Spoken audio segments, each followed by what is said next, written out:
Hey guys, and welcome back to Let's Play Mother 3. Alright, so we found Leader apparently locked up in this little room here in the sewers.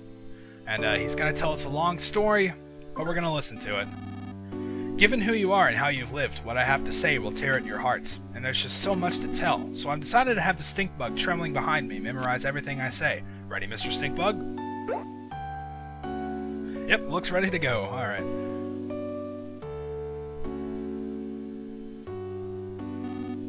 Long ago, there existed a world different from what the people on these islands think of. This world was incredibly big.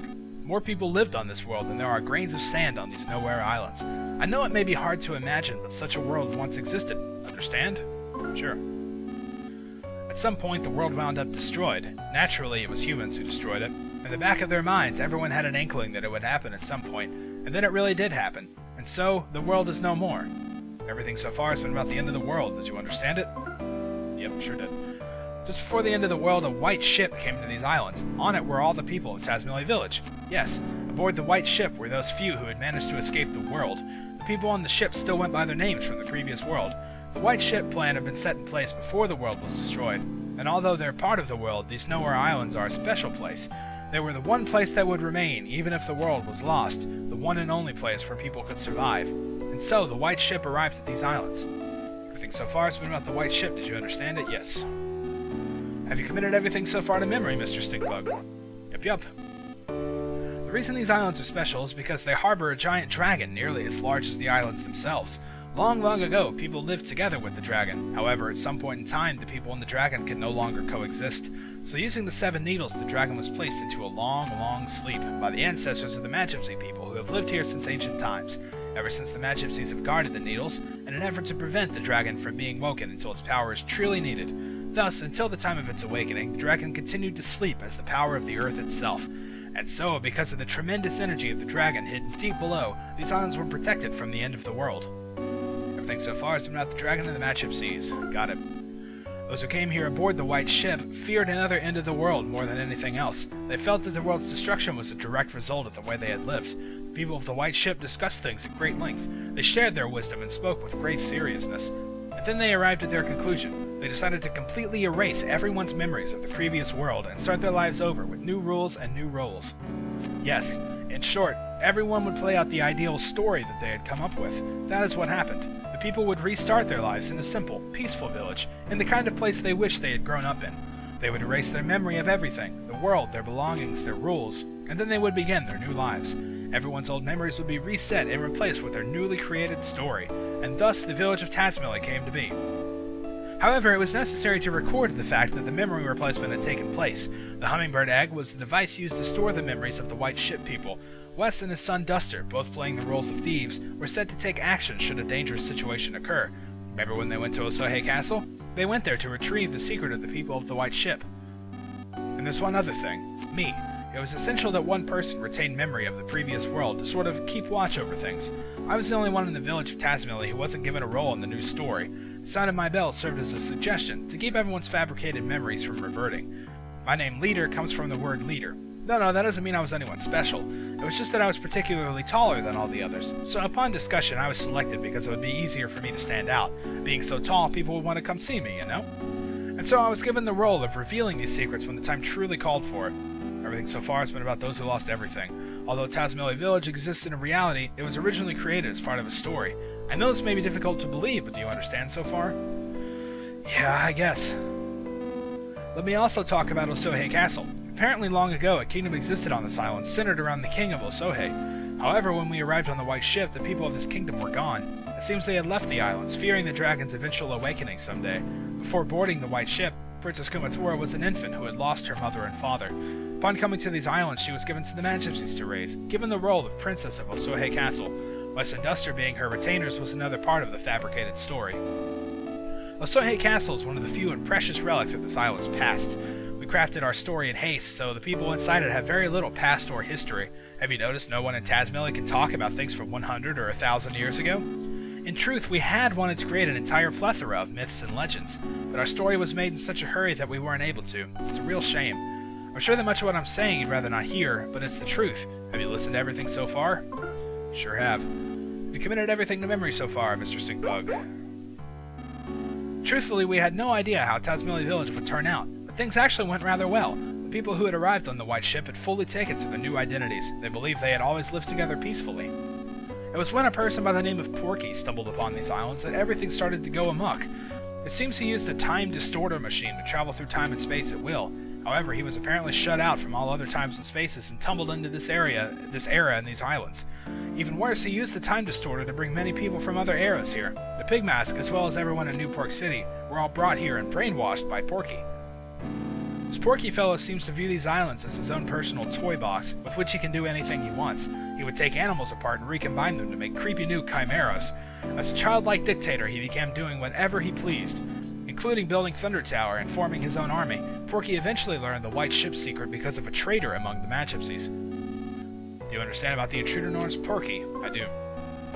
This traitor was Locria, the 7th Matchipsy, and the only one you haven't met yet. After Locria joined forces with Porky, Porky learned about the white ship people and the secret of the sleeping dragon.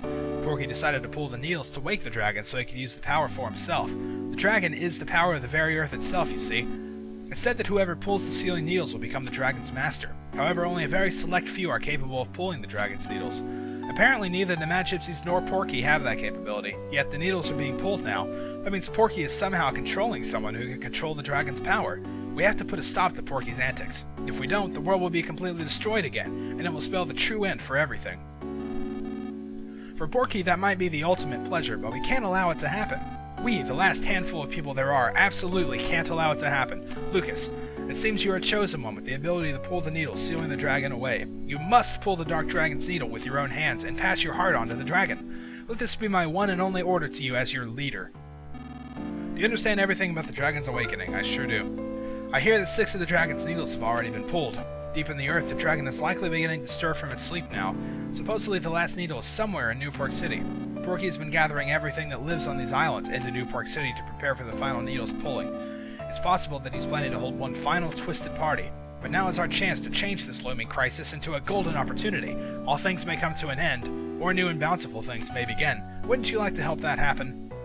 Lucas, you were once a weak, fragile boy, but now you've been given a tremendous role to fulfill. Now that you know everything, including everything I'm sure you'd rather not know, the time has come for you to save the future of all life as we know it. God won't make you bear more than you can carry. I'm sure you've heard that phrase before. Know that you aren't fighting alone. Everyone, and I do mean everyone, will lend you their support. That was a long story, but that is the end of everything I have to tell you. Did you understand it all?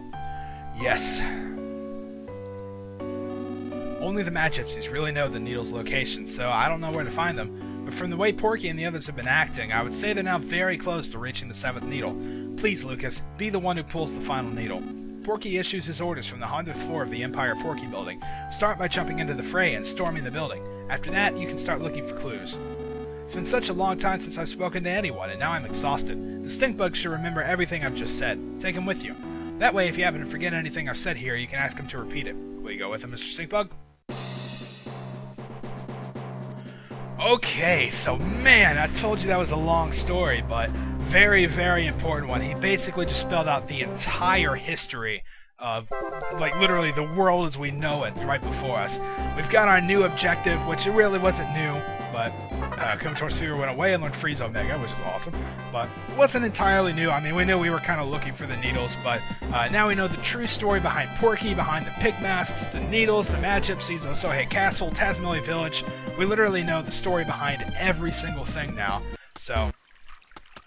Oh man, that's pretty crazy stuff. I mean, and if you followed all that, then it's pretty much just a crazy twist here. I mean, we kind of thought we'd had a lot of stuff figured out, but when it comes down to it, I mean, what did we actually know? You know, I mean, there's just so much new stuff.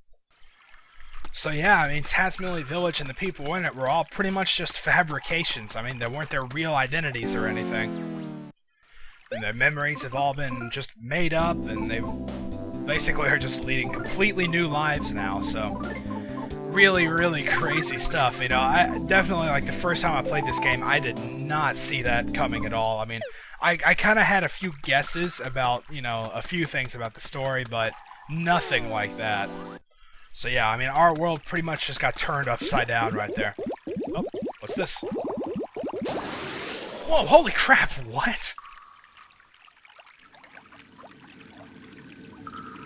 Is that who I think it is? It is! That is Facade! Oh my goodness. There's the interpreter again. Nui hee hee hee hee hee! That's 1 Nui and 8 he's. Oh well, that didn't really count, but whatever. And Facade! I didn't think we'd see this guy again. Oh, what a pleasure it is to see you again. No, wait. Long time no see, Facade says. I say Nui hee hee hee to you, for I will now give you thoroughly destructive damage, he goes on to say. I have been remade into an incredible, fiercely powerful, and dangerous ultimate weapon. Therefore, I will absolutely, unquestionably be victorious over you, is what Facade says. What's more, I will put an end to your tail. I will give you damage, and then provide you with even more damage until you are soundly defeated, is what Facade says. Now then, here I come. Nui hee hee, nui hee hee, nui hee hee. Okay, so it appears as though we've met Facade in a rather unlikely place down here in the sewers beneath Newport City. I'm not going to be able to get this battle in time, so once again I'm going to have to leave you guys with a little bit of a cliffhanger here. But in the next part we're going to, looks like we're going to take on Facade once again. So until then, thank you guys for watching, and I'll see you next time.